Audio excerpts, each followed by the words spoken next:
జగన్మోహన్ రెడ్డి గారు 5 సంవత్సరాలు ఆయన చేసిన పాలన సువర్ణ పాలన.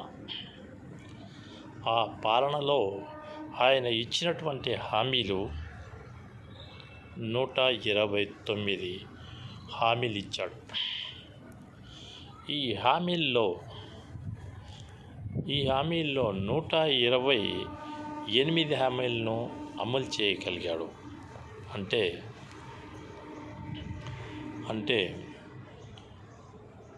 99% ఆయన చెప్పినటువంటి హామీలనన్నీ నెరవేర్చినట ఏకైక.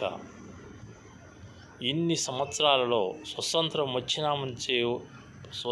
వచ్చినప్పటి నుంచి కూడా ఏ రాజకీయ నాయకుడు, ఏ సీఎం చేయనటువంటి పథకాలు, చెప్పిన హామీలన్నీ దాంట్లో 99% అమలు చేసి ఏపీ స్టేట్లో నెంబర్ 1గా నిలబడిన సీఎంగా ఖ్యాతిని సంపాదించి పెట్టుకున్నటువంటి ఏకైక నాయకుని ఒక్క జగన్మోహన్ రెడ్డి గారినే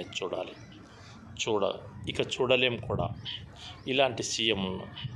ఇప్పుడు నేను ఎందుకు చెప్తున్నానంటే, ఈయన 1.52 కోట్ల కుటుంబాలకు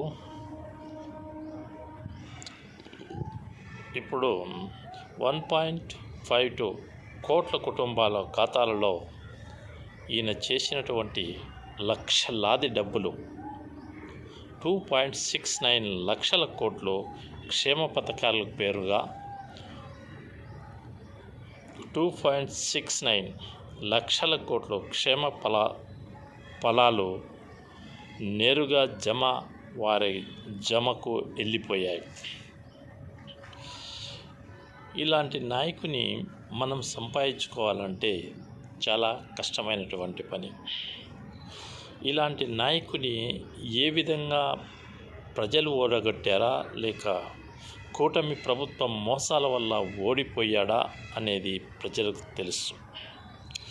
ఈయన చేసినటువంటి పథకాలైతేనేం, చెప్పినటువంటి హామీలు ఇచ్చినటువంటి పథకాలైతేనేం ప్రతి ఒక్కటి 99% చేసి ఈయన ఆంధ్రప్రదేశ్లో నెంబర్ 1 సీఎంగా ప్రఖ్యాతిగాంచినటువంటి జగన్మోహన్ రెడ్డి గారికి సెల్యూట్. Thank you.